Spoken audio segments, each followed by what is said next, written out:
Eh bien bonjour à toutes et à tous, ici The Marvelman. Aujourd'hui on se retrouve pour ce 154e récap de Marvel News. Je vous récap toutes les news Marvel qu'il y a dans la semaine. C'est parti, mais avant ça je voulais quand même vous souhaiter à tous une bonne année. J'ai déjà fait en post, mais je tenais à le redire ici. En espérant qu'on ait une bonne année de Marvel.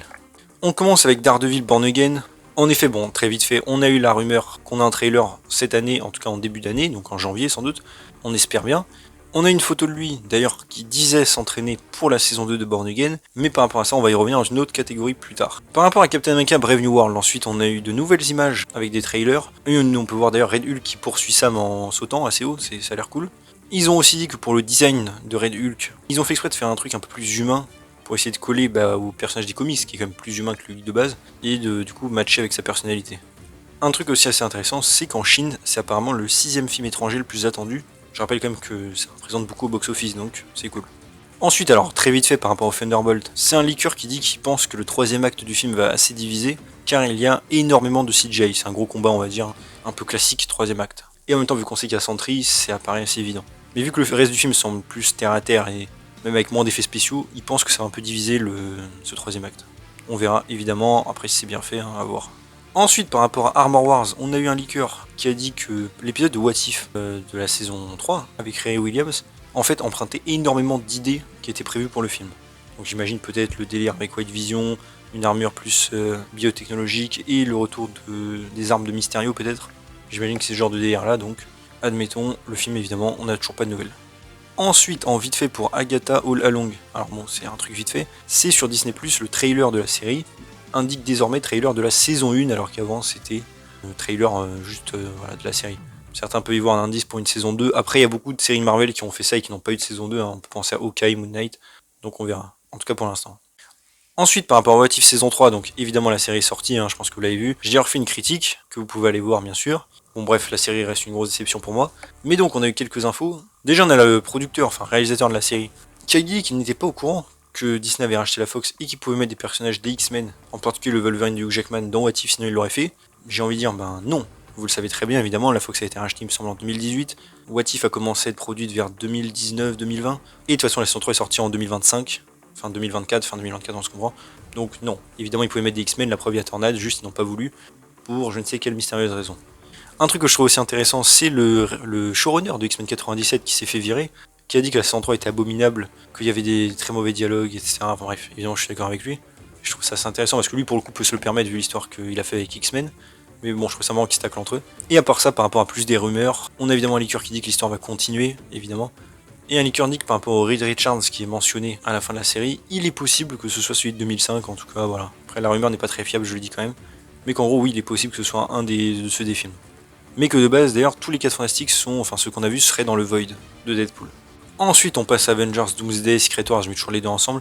Par rapport à Daredevil, j'en ai parlé plus tôt. Il a mis une photo, il s'entraînait, comme j'ai dit, normalement pour Born Again saison 2.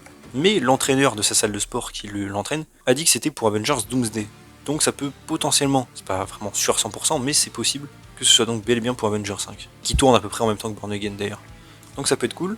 On a ensuite un leaker qui dit que Scarlett Johansson, encore une fois, reviendrait en Black Widow, tout ça, bon, c'est pas très nouveau et c'est assez évident vu tout le monde qui revient, mais admettons, ça peut être cool.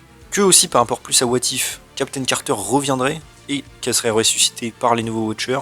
Pareil, bon, ça me paraît logique, après on sait qu'elle reviendra aussi en agent Carter normalement, celle classique. Et que le Watcher aussi classique reviendra dans ces films-là, mais en jouant un nouveau rôle pour aussi le futur du MCU après. Admettons.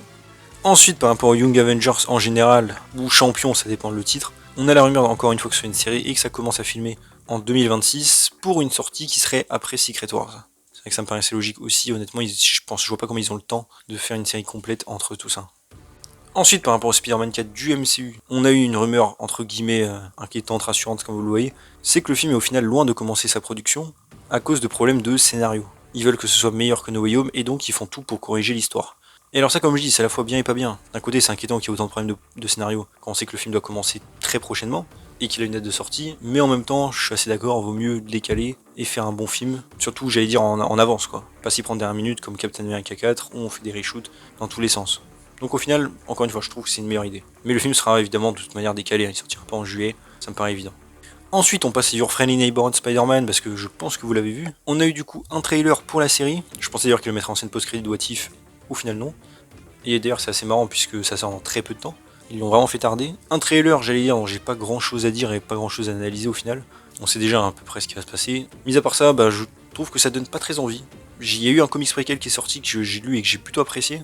D'ailleurs, j'en parlerai quand les épisodes sortiront, plus en détail si vous voulez, mais là pour le coup l'ambiance de la série me paraît moins ouf, beaucoup trop enfantine, un peu classique, et je trouve l'animation absolument immonde visuellement. L'idée de prendre un style rétro est très cool, mais ça fallait le faire en 2D.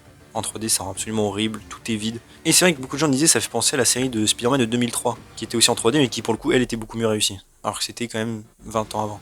Mais bon. Et un autre truc assez intéressant aussi par contre, c'est qu'on a eu la confirmation selon Variety qu'on aurait Vincent D'Onofrio qui reviendrait dans le rôle de Fisk pour le doubler. On savait qu'il y avait Daredevil qui revenait aussi, mais cette fois-ci on aura aussi Fisk. Je vous rappelle aussi au passage que cette série, pour ceux qui se demandent, ne fait pas partie du MCU. Elle était pensée comme un préquel, ça on le sait, mais très vite au final ils ont fait un truc complètement à part. Voilà. Ensuite, par rapport à Beyond the Spider-Verse, on a un producteur qui dit encore une fois qu'ils prennent leur temps et que c'est pour ça que ça prend le temps et que ça va être décalé parce qu'ils veulent faire ça bien et que ça ne se terminera pas bien le film, pas en happy end et que ça va être très triste. Admettons. Pour Venom 3 The Last Dance, on a appris qu'il sortait en DVD le 21 janvier, si ça vous intéresse. Ensuite, par rapport au film Kraven le Chasseur, le film est à 52 millions dans le monde. Évidemment, bon, ça n'a l'air de plus avancer, donc le film est un gros échec. On a même un producteur de Sony qui dit que c'est leur plus mauvais démarrage depuis 7 ans et demi. Et il dit qu'il ne comprend pas pourquoi, parce que c'est pas un mauvais film. Alors oui, je suis d'accord, c'est pas le pire film qui s'est fait, mais bon, faut pas abuser non plus, c'est pas une dinguerie. Pareil, par rapport au succès de Madame Web, on a le producteur qui dit qu'il ne comprend pas l'échec du film, et que c'est un film qui s'est fait surtout descendre par la presse avant même qu'il sorte, et que c'est ça qui a causé sa mort, et que c'est un peu pareil pour Kraven d'ailleurs.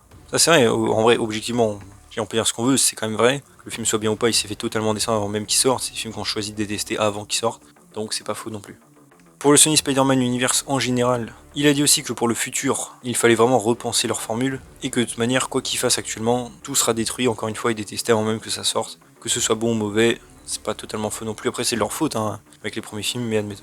Ensuite, par rapport aux 4 fantastiques aussi du MCU, on a la rumeur un peu officielle que Marvel envisagerait de décaler le film plus tard dans l'année et qu'il prendra une décision dans le mois. Honnêtement, pareil, ça me paraît peut-être pas une si mauvaise idée, car bon, il y a Superman, je pense pas que Superman va être un carton complet, mais les deux, je sais pas. 4 Fantastiques, il y a d'avoir une hype, mais les anciens films n'ont pas fait tant d'argent que ça, donc voilà. Et enfin, pour le futur du MCU, on a un producteur qui redit encore que par rapport aux séries, ils veulent plus de qualité, avec moins d'effets spéciaux, et un prix plus modeste. Encore une fois, c'est pas ça le problème, c'est juste bien l'utiliser, mais admettons. Et voilà, c'est déjà tout pour ce 154e récap de Marvel News. J'espère que ça vous a plu. Si c'est le cas, n'hésitez pas à vous abonner, liker, commenter, partager, activer la cloche, à me suivre sur mes réseaux sociaux et mes en description. Et on se retrouve bientôt pour une nouvelle vidéo. Salut tout le monde.